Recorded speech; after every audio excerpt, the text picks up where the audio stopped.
Good afternoon and welcome back friends. Stock education channel में आप सभी का बहुत बहुत स्वागत है। फंडामेंटल एनालिसिस सीरीज के लास्ट वीडियो में हमने ईपीएस के टाइप्स देखे थे और उसको एक एग्जांपल के जरिए से हमने समझे थे। आज के इस वीडियो में हम देखेंगे कि वो कौन कौन से फैक्टर्स है जो ईपीएस को चेंज कर सकते हैं और लास्ट में हम ईपीएस के यूजेस देखेंगे। तो चलिए वीडियो को शुरू करते हैं। तो लास्ट वीडियो में हमने देखे थे कि बेसिक ईपीएस और डायल्यूटेड ईपीएस क्या होता है, उसके फॉर्मूले किस तरीके से होते हैं। आज की इस वीडियो में हम देखेंगे कि ईपीएस को कौन कौन से ऐसे फैक्टर्स है जो चेंज कर सकते हैं और ईपीएस के जो यूजेस है वो हम इस वीडियो में कवर करेंगे। तो बेसिक ईपीएस का फॉर्मूला कुछ इस तरीके से है, net income divided by total number of shares outstanding. और डायल्यूटेड ईपीएस का फॉर्मूला कुछ इस तरीके से है, net income minus preferred dividends divided by average number of shares outstanding plus total convertible securities. तो चलिए अब देख लेते हैं कि ईपीएस कब कब चेंज हो सकता है। तो जब नेट प्रॉफिट बढ़ेगा और total number of shares outstanding same रहेंगे उस वक्त ईपीएस बढ़ेगा। तो इसको आप मैथमेटिकली समझ सकते हो। तो ईपीएस का जो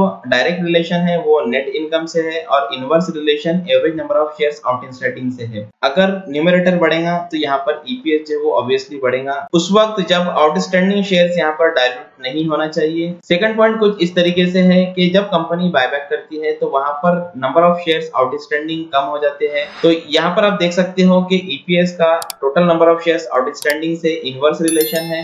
मींस आउटस्टैंडिंग शेयर्स अगर कम होते हैं तो ईपीएस ऑब्वियसली बढ़ेगा। पॉइंट नंबर 3, जब कंपनी कन्वर्टिबल शेयर्स इशू करेंगी तो वहां पर total number of shares outstanding बढ़ जाएंगे। इस वजह से जो ईपीएस है वो डिक्रीज होगा, जो कि हमने डायल्यूटेड ईपीएस के केस में देखे थे। तो प्रीवियस एग्जांपल में हमने देखे थे कि बेसिक ईपीएस 10 का था और डायल्यूटेड ईपीएस 8.63 का था। अगर आपने वो वीडियो नहीं देखा तो आप वो वीडियो को देख लीजिए। तो अब आप आसानी से समझ चुके होंगे कि ईपीएस कब कब चेंज हो सकता है। यहाँ पर एक नोटवर्दी पॉइंट है, for loss making companies diluted EPS and basic EPS are one and the same. तो चलिए अब हम ईपीएस के यूजेस देख लेते हैं। तो ईपीएस का सबसे पहला बेनिफिट ये है कि हमको कंपनी की प्रॉफिटेबिलिटी समझ में आ जाती है कि कंपनी की अर्निंग पावर कितनी है, कंपनी इन फ्यूचर कितना प्रॉफिट कर सकती है। क्योंकि इन्वेस्टर्स हाई ईपीएस कंपनीज के अंदर इन्वेस्ट करना पसंद करते हैं, लेकिन हम एक साल का ईपीएस देख करके डिसीजन नहीं ले सकते हैं। तो हमको कम से कम 3 से 5 साल का ईपीएस देखना है या फिर 3 से 5 साल का एवरेज ईपीएस देखना है। उसी के बाद हमको किसी कंपनी में इन्वेस्ट करने के लिए डिसीजन लेना चाहिए। नेक्स्ट ईपीएस का यूज ये है कि हम यहाँ पर ईपीएस की मदद से पी को कैलकुलेट कर सकते हैं। पी का फॉर्मूला कुछ इस तरीके से है, P is equal to current market price divided by EPS. तो पी एक फाइनेंशियल रेशियो है जिसकी मदद से हमको ये पता चलता है कि हम उस कंपनी के शेयर को बाय करने के लिए कितना प्रीमियम पे कर रहे हैं। इसको हम आगे के वीडियोस में डिटेल में कवर करने वाले हैं। तो चैनल पर बने रहिए और चैनल को सब्सक्राइब करना ना भूलिए।